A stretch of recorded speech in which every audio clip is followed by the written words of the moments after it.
नमस्कार, आप देख रहे हैं योगी अनकट। आज योगी अनकट के इस एपिसोड में हम बात कर रहे हैं आगरा से सामने आई एक अवैध धर्मांतरण गैंग की, जिसने पूरे देश का ध्यान अपनी ओर खींच लिया है। एक गुमशुदगी के मामले में शुरू हुई जांच अब एक बड़े नेटवर्क तक पहुंचती दिखाई दे रही है।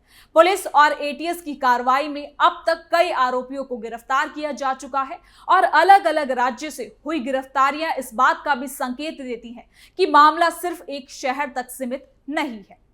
जांच में सामने आया कि ये नेटवर्क सोशल मीडिया के जरिए लोगों से कांटेक्ट कर रहा था, फिर धीरे धीरे भरोसा बनाकर उन्हें प्रभावित करने की कोशिश की जाती थी। कुछ मामलों में आर्थिक मदद और रिश्तों के जरिए भी जोड़ने के आरोप है। अब जांच एजेंसियां इस पूरे नेटवर्क की परत दर परत जांच कर रही है ताकि ये पता लगाया जा सके कि इसके पीछे और कौन कौन से लोग जुड़े हैं। सरकार ने इस मामले को गंभीरता से लेते हुए सख्त रुख अपनाया है। लगातार छापेमारी, पूछताछ और राज्यों के बीच समन्वय बढ़ाकर हर कड़ी को जोड़ा जा रहा है। कोशिश यही है कि नेटवर्क का पूरा खुलासा हो, इसमें शामिल हर व्यक्ति तक कानून का हाथ पहुंच सके। अब देखना यह है कि जांच आगे क्या नए खुलासे करती है। तो चलिए योगी अनकट में बिना किसी काट छाट के जरा विस्तार से जानते हैं क्या है ये पूरा मामला।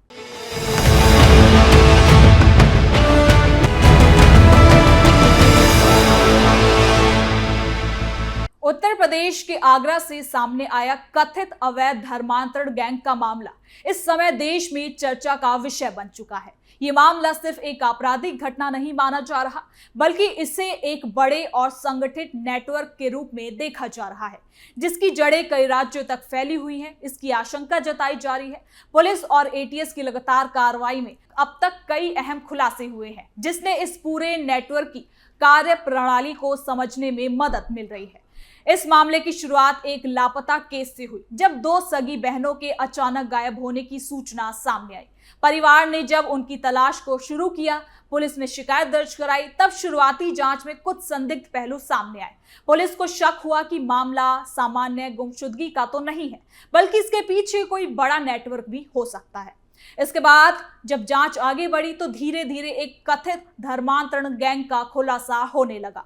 और क्या क्या सामने आया है, आइए जानते हैं इस रिपोर्ट में। आगरा धर्मांतरण गैंग का बड़ा खुलासा, गुमशुदगी से खुला पूरा नेटवर्क, कई राज्यों तक फैले तार, पुलिस की ताबड़तोड़ कार्रवाई।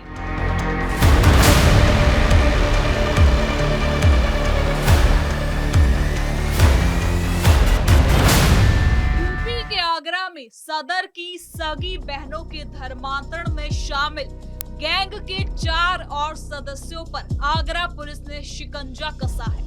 कार्रवाई में एसटीएफ की भी मदद ली गई है। दिल्ली, राजस्थान में दबिश दी गई थी। पकड़े गए आरोपियों से 3 कलीम सिद्दीकी से भी जुड़े हुए हैं। धर्मांतरण के बाद सभी कागजात को तैयार करके रखा गया है। साल 2025 में सदर की सगी बहनें फिल्मी अंदाज में घर से लापता हुई थी। सदर थाने में अपहरण का मुकदमा लिखा गया था।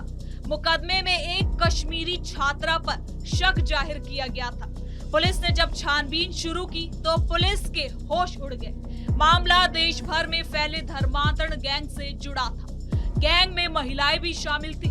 6 राज्यों में दबिश देकर एक महिला सहित 14 आरोपियों को पकड़ा गया। गैंग का मास्टरमाइंड दिल्ली का अब्दुल रहमान निकला। पुलिस ने पिछले दिनों कनाडा में रह रहे गैंग के एक फाइनेंसर के घर भोपाल में कुर्की की कार्रवाई भी की थी। पिछले साल जेल भेजे गए सभी 14 आरोपित जेल में बंद हैं। सबको सौंपे गए थे अलग अलग काम। पुलिस आयुक्त दीपक कुमार ने बताया कि मुकदमे की विवेचना प्रचलित कर देती है। पुलिस को मोबाइल और लैपटॉप का डेटा खंगालने पर कई नाम और मिले।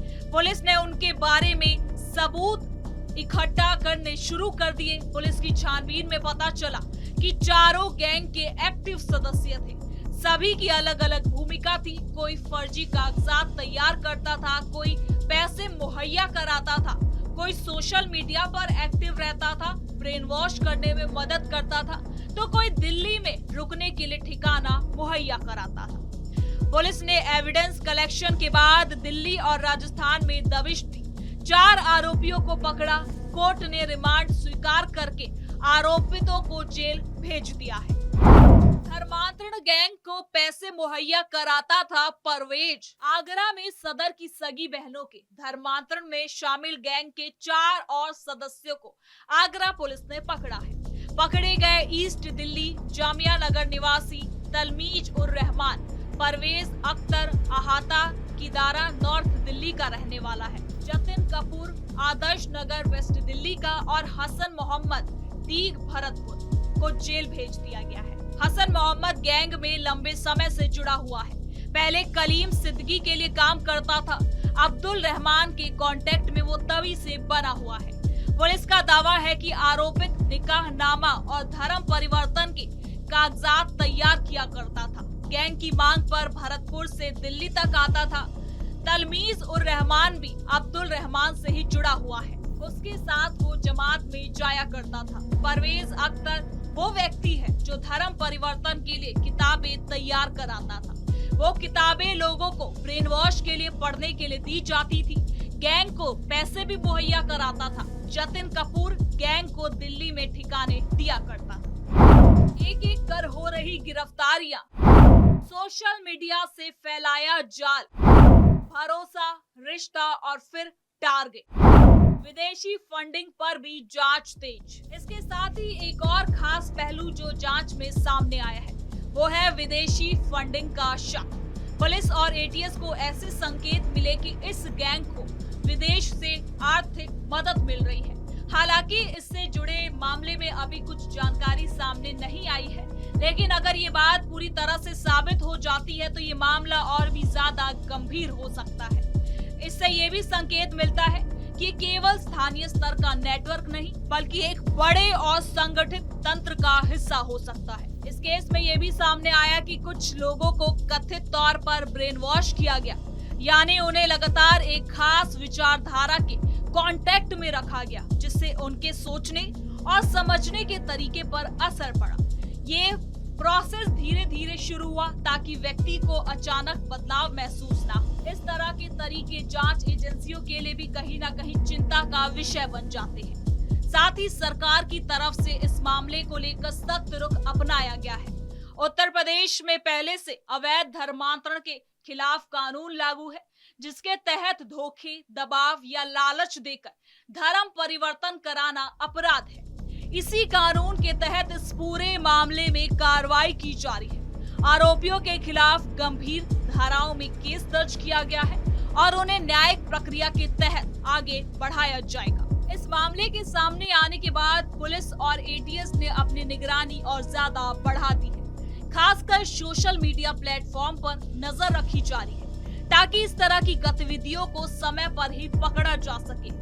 इसके अलावा दूसरे राज्यों की पुलिस के साथ भी तालमेल बढ़ाया गया है, क्योंकि इस नेटवर्क के तार कई जगहों से जुड़े बताए जा रहे हैं। इसके साथ ही आगरा का ये मामला इसलिए भी खास हो जाता है क्योंकि इसमें कई ऐसे पहलू सामने आए हैं जो इसे आम अपराध से अलग बनाते हैं, जैसे कई राज्यों में फैला नेटवर्क, सोशल मीडिया का सुनियोजित इस्तेमाल, हो ना हो विदेशी फंडिंग और अलग अलग भूमिकाओं में काम कर रहे लोग। ये सभी संकेत इस बात की ओर इशारा करते हैं कि ये मामला व्यापक जांच की मांग करता है। साथ ही ये भी जरूरी है कि इस तरह के मामलों को लेकर समाज में संतुलन बनाया जाए, बिना पूरी जांच के किसी भी निष्कर्ष पर ना पहुंचा जाए या फिर समुदाय को लेकर सामान्य धारणा बनाना समाज के लिए सही नहीं होता।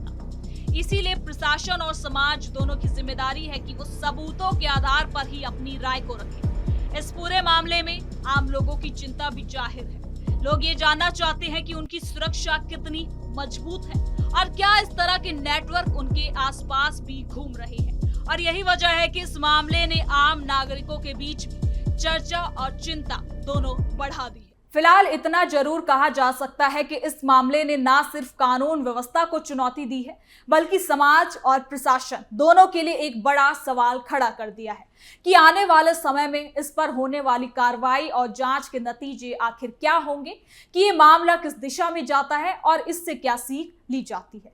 तो फिलहाल के लिए योगी अनकट में इतना ही। देखते रहिए कैपिटल टीवी उत्तर प्रदेश। कल फिर मिलेंगे नई खबर के साथ। धन्यवाद।